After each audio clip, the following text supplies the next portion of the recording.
भर तक घर में कोई भी फंक्शन हो, कोई भी कार्यक्रम हो, हम सोने के गहने नहीं खरीदेंगे, सोना नहीं खरीदेंगे।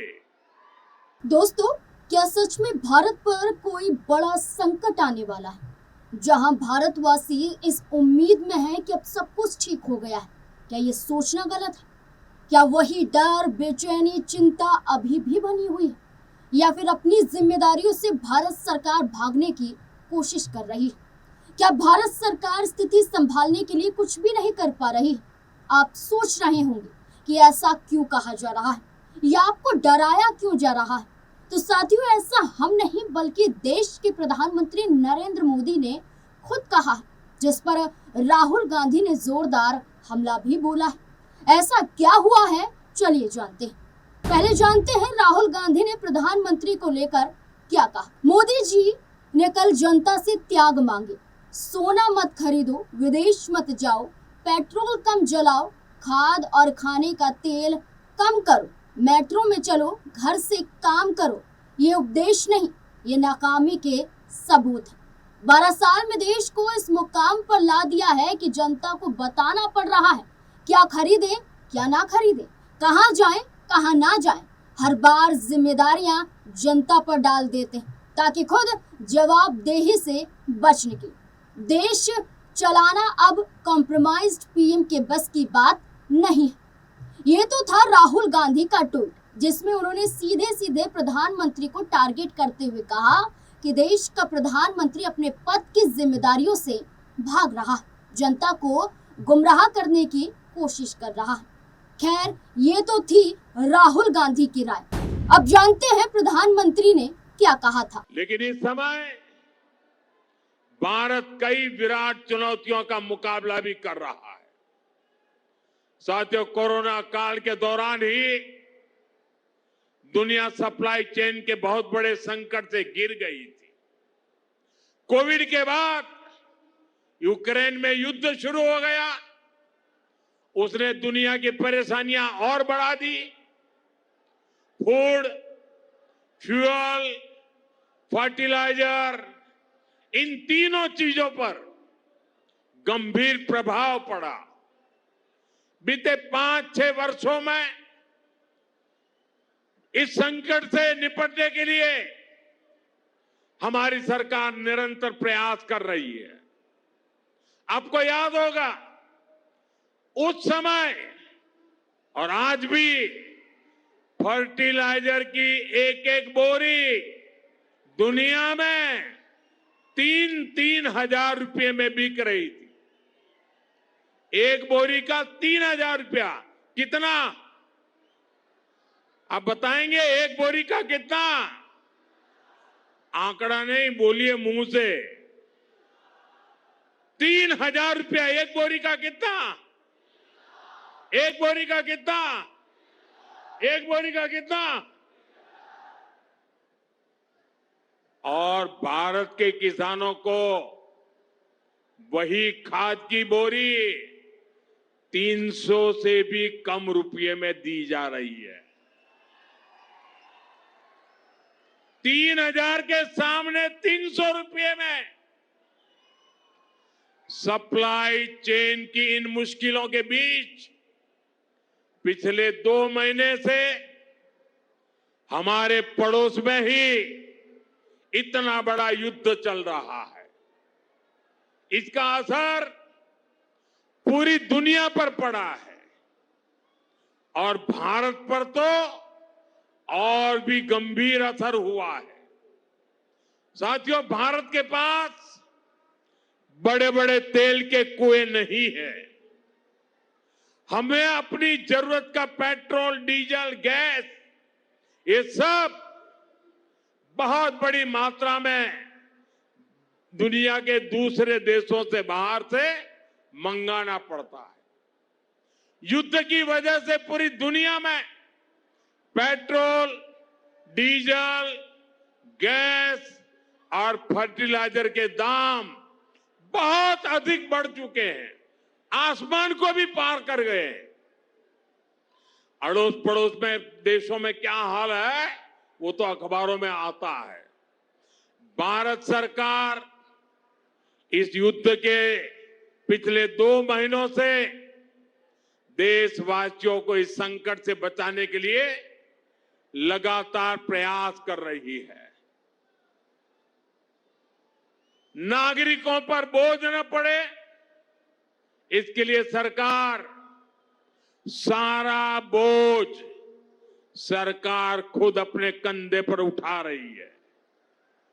लेकिन साथियों, जब सप्लाई चेन पर संकट लगातार बना रहे तो हम कितने भी उपाय कर लें, मुश्किलें बढ़ती ही जाती है।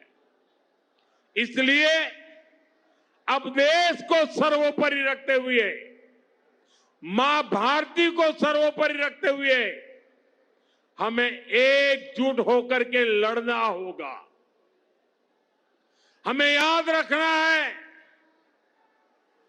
देश के लिए मरना ही सिर्फ देशभक्ति नहीं होती है।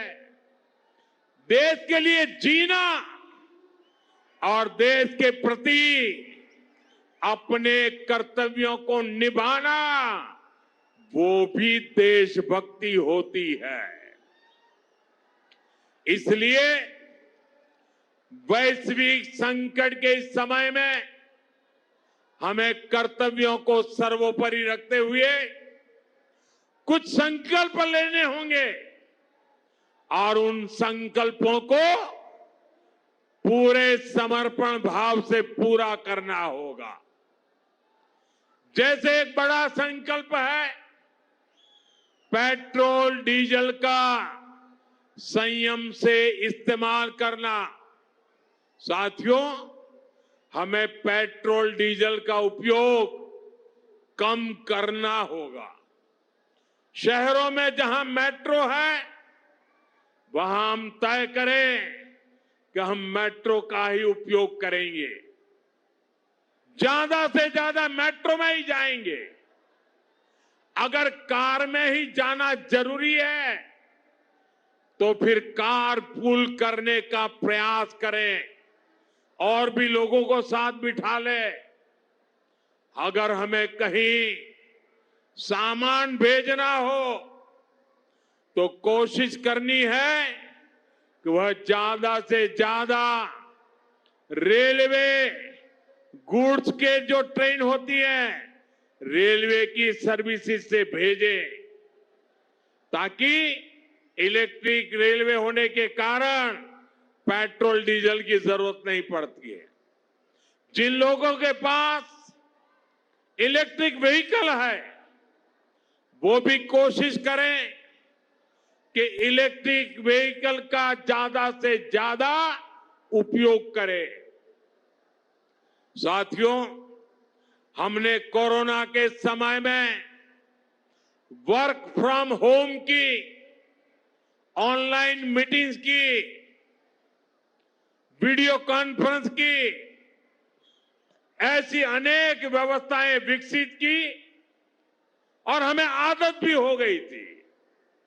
आज समय की मांग ऐसी है कि उन व्यवस्थाओं को हम फिर से शुरू करें तो वो देश हित में होगा।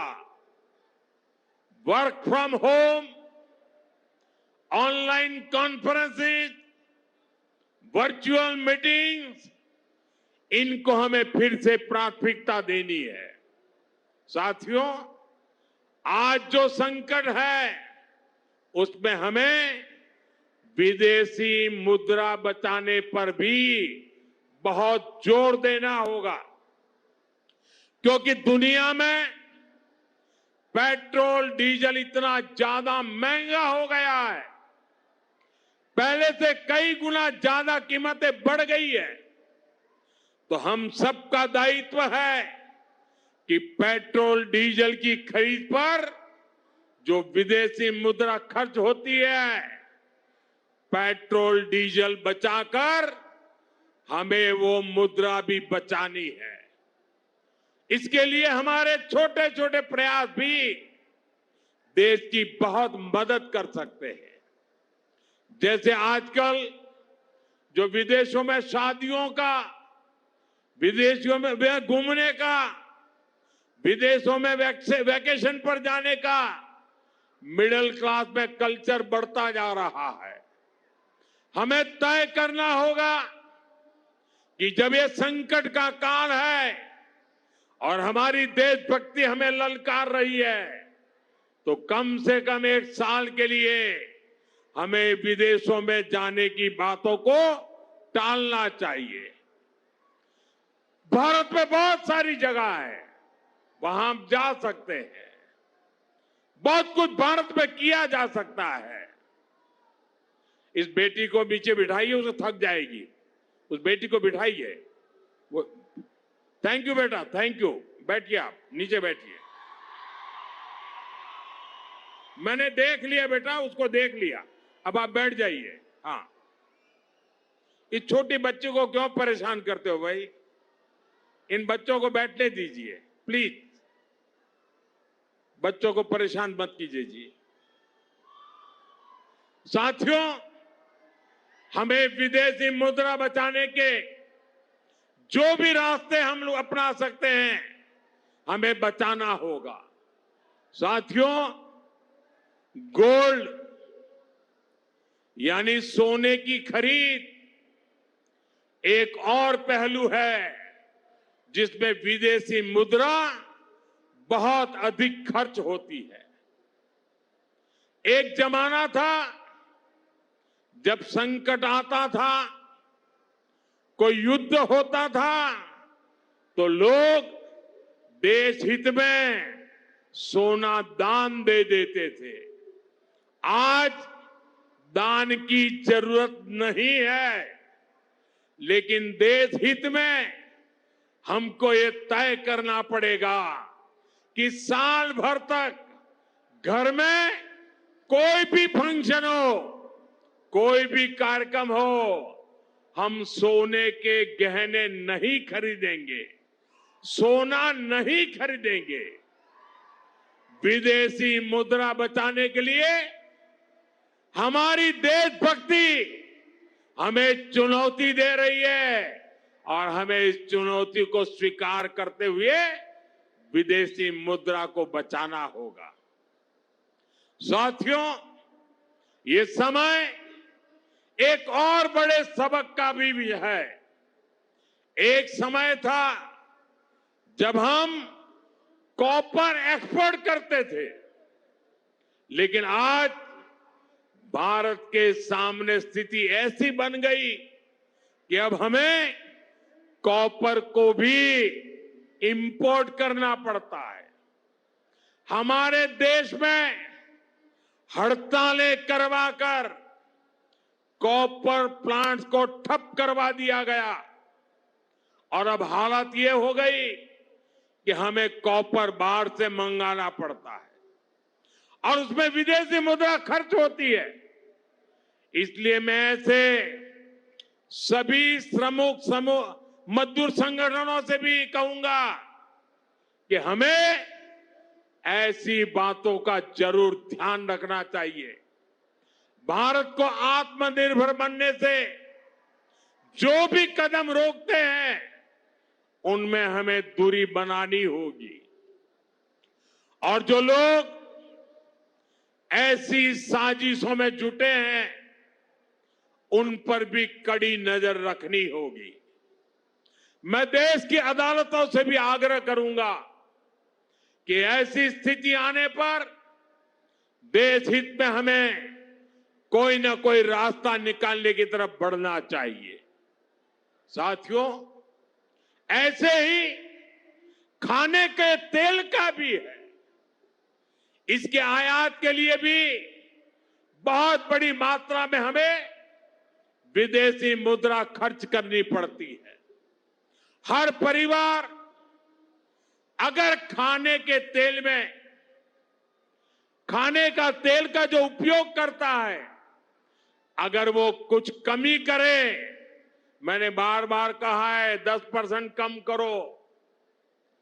अगर हम तेल खाना कम करें ना, तो भी वो देशभक्ति का बहुत बड़ा काम है। आप देश सेवा में योगदान दे सकते हैं और इससे देश सेवा भी होगी और देह सेवा भी होगी। इससे देश के खजाने का स्वास्थ्य भी सुधरेगा और परिवार के हर सदस्य का स्वास्थ्य भी अच्छा रहेगा। साथियों, विदेशी मुद्रा की खपत वाला एक और सेक्टर हमारी खेती है। हम बहुत बड़ी मात्रा में बाहर से केमिकल फर्टिलाइजर इंपोर्ट करते हैं। केमिकल फर्टिलाइजर खेती के कारण हमारी धरती मां को बहुत पीड़ा हो रही है। हमारे खेत बर्बाद हो रहे हैं। अगर आज हम अपने खेत को नहीं बचाएंगे तो भविष्य में फसलों पर भी खतरा आ जाएगा। इसलिए बहुत जरूरी है कि हम केमिकल फर्टिलाइजर की खपत 25%, 30%, 40%, 50% उसको घटाए, आधी कर दें और हम उसके साथ साथ नेचुरल फार्मिंग की तरफ बढ़े। हम फर्टिलाइजर का उपयोग कम करके विदेशी मुद्रा भी बचा सकते हैं और साथ साथ अपने खेत को बचा सकते हैं, हमारी ये धरती मां को बचा सकते हैं और यह हमें करना ही होगा। आज वैश्विक संकटों से जो चुनौतियां आई है, हमें उन चुनौतियों को परास्त करना होगा। साथियों, भारत सरकार खेतों में डीजल पंप की जगह सोलर पंप की योजना चला रही है। हम खेतों में डीजल पंप की जगह सोलर पंप का उपयोग करने का जोर देना होगा। मैं कोविड काल में भी आग्रह करता था कि हम स्थानीय चीजें खरीदें, वोकल फॉर लोकल के मंत्र को लेकर चले। हम मेड इन इंडिया चीजें खरीदकर भी विदेशी मुद्रा बचा सकते हैं और हमारे देश में स्थानीय उत्पादन की कोई कमी नहीं है। चाहे जूते हो, पर्स हो, बैग हो, हमें स्वदेशी पर बल देना चाहिए। और मैं ये नहीं कह रहा कि जो आपके पास विदेशी चीजें खरीदी हुई है, विदेशी ब्रांड की है, उनको जाकर के फेंक दो, ऐसा मैं नहीं कह रहा हूं। लेकिन मेरा आग्रह है कि नए विदेशी प्रोडक्ट हमें नहीं खरीदने चाहिए। और वाकई हमें कई बार अंदाजा तक नहीं होता कि रोजमर्रा की कितनी सारी चीजें विदेशी है जो हम ऐसे ही यूज कर रहे हैं। और साथियों, जब मैं बात स्वदेशी की करता हूं तो लोगों को लगता है कि दिवाली के दिए खरीदो मतलब स्वदेशी हो गया। ये तो भ्रम फैलाने वाली बातें हैं। इससे सफलता नहीं मिलती है। हमें घर के उपयोग में आने वाले सामान की लिस्ट बनानी है। देखना चाहिए कितनी विदेशी चीजें घुस गई है, पता ही नहीं है। कैंची हो, कंघी हो, छोटी छोटी चीजें, टूथपिन, टूथब्रश, कितना सारा सामान विदेश से हमारे घर में घुस गया है। फिर इस लिस्ट से हमें हो सके उतना जल्दी स्वदेशी में बदलना चाहिए। साथियों, ये बातें सिर्फ एक सरकार, एक दल, एक व्यक्ति की नहीं है। ये बीजेपी का भी मुद्दा नहीं है, ये देश का मुद्दा है। और इसके लिए हर नागरिक, हर राजनीतिक दल, हर सरकार हर समाज, हर संगठन को संकल्पबद्ध होगा। मैं मीडिया के साथियों से भी देश हित में आगे आने के लिए आग्रह। दरअसल प्रधानमंत्री हैदराबाद में जनसभा को संबोधित कर रहे थे, जब जनसभा में पीएम मोदी ने जनता को सतर्क रहने की अपील की, संयमित रहने की अपील की, जरूरतों के हिसाब से फिलहाल जीवन बिताने की हिदायत दी। अब सवाल आता है कि ईरान इजराइल के बीच स्थिति क्या है। ईरान और इजराइल के बीच हालात ऐसे हैं जिन्हें न पूरी तरह युद्ध कहा जा सकता है और न ही शांति, बल्कि ये एक हाई टेंशन वाली स्थिति है जहां किसी भी समय हालात और बिगड़ सकते हैं। सीधे शब्दों में कहें तो अभी फुल स्केल युद्ध नहीं चल रहा है, लेकिन हालात अभी भी काफी तनावपूर्ण है। दोनों देशों के बीच सीधे बड़े हमले कम हुए हैं, लेकिन ड्रोन, मिसाइल और सीमित सैन्य कार्यवाही की घटनाएं समय समय पर सामने आती रहती हैं। इससे ये साफ है कि संघर्ष पूरी तरह खत्म नहीं हुआ है। अभी अंतर्राष्ट्रीय स्तर पर बातचीत और दबाव के जरिए हालातों को नियंत्रित करने की कोशिश हो रही है। कई देश चाहते हैं कि ये टकराव बड़े युद्ध में ना बदले, हालांकि अभी तक कोई स्थायी समाधान सामने नहीं आया है। भारत जैसे देश के लिए ये स्थिति काफी महत्वपूर्ण है, क्योंकि भारत अपनी बड़ी ऊर्जा जरूरतों मध्य पूर्व से पूरी करता है, जिसमें सोना, चांदी, तेल, पेट्रोल, डीजल सब जुड़ जाता है, जिससे भारत संकट से जूझ सकता है और जूझ भी रहा है। यानी सीधा है, आम आदमी की जेब पर इसका असर पड़ सकता है, जिंदगी यापन पर असर पड़ सकता है। जनता विपक्ष की राय, विपक्ष का और खास तौर पर आम जनता का मानना है कि इसमें भाषण से ज्यादा कदम उठाने की जरूरत है। सिर्फ बातों से नहीं बल्कि ठोस कदम उठाने से रास्ते निकलते हैं। माना जा रहा है कि सरकार को तुरंत संसद सत्र बुलाना चाहिए, तमाम पार्टियों को एकजुट करना चाहिए। यहाँ पर आरोप प्रत्यारोप का सिलसिला बनता ही नहीं, बल्कि सदन में सबको साथ आना चाहिए और संसद में सबको मिलकर इस मुश्किल का हल निकालना चाहिए।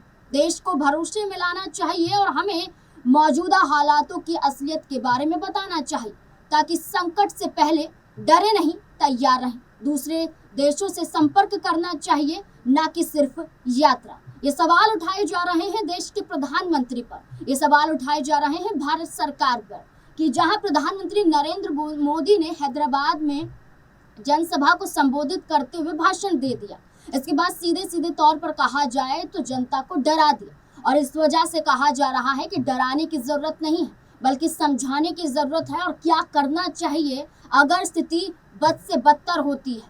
तो ऐसे में देश के प्रधानमंत्री को जिम्मेदारी लेनी चाहिए, ऐसा खुद राहुल गांधी का भी कहना है। लेकिन इन तमाम मुद्दों को जानने के बाद अब आपका क्या कहना है, अपनी राय भी कमेंट सेक्शन में जरूर दें।